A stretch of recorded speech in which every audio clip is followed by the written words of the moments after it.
Israel যুক্তরাষ্ট্রের হামলার পরে ইরান ঘোষণা দিল হরমুজ প্রণালী বন্ধ হতে পারে।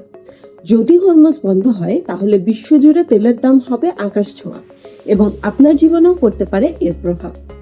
এখন প্রশ্ন হলো, হরমুজ প্রণালী কি, আর তেলের জন্য এটি এত গুরুত্বপূর্ণই বা কেন? হরমুজ প্রণালী হলো ওমান ও ইরানের মাঝখানে সবচেয়ে সরু অংশ, যা মাত্র 21 মাইল চওড়া।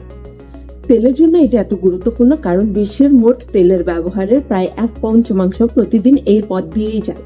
প্রতিদিন প্রায় 20 মিলিয়নেরও বেশি ব্যারেল ক্রুড অয়েল জ্বালানি এই পথ অতিক্রম করে থাকে। এখন প্রশ্ন হতে পারে, কোন দেশগুলো এর উপরে সবচেয়ে বেশি নির্ভরশীল? সাধারণত ওপেকের প্রধান সদস্য সৌদি আরব, ইরাক, ইরান, কাতার, আরব আমিরাত তাদের তেল রপ্তানির সবচেয়ে বড় অংশই এই পথ দিয়ে করে থাকে। এছাড়া কাতার তাদের প্রায় সব এলএনজি রপ্তানি করে থাকে এই প্রণালী দিয়ে। জানিয়ে রাখা ভালো, ইরান এর আগে একাধিকবার এই প্রণালী বন্ধ করার হুমকি দিয়েছিল। 1980 থেকে 88 সালের ইরাক ইরান যুদ্ধে তেল ট্যাঙ্কার লক্ষ্য করে হামলা হয়েছিল, যা ট্যাঙ্কার ওয়ার নামে পরিচিত। আচ্ছা, এই হরমুজ প্রণালীর কি কোনো বিকল্প পথ আছে? হ্যাঁ, অবশ্যই আছে।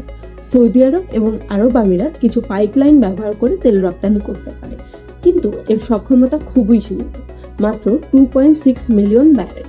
এটি আসলে সরু জলপথ, কিন্তু বিশ্ব অর্থনীতির জন্য বিশাল গুরুত্ব।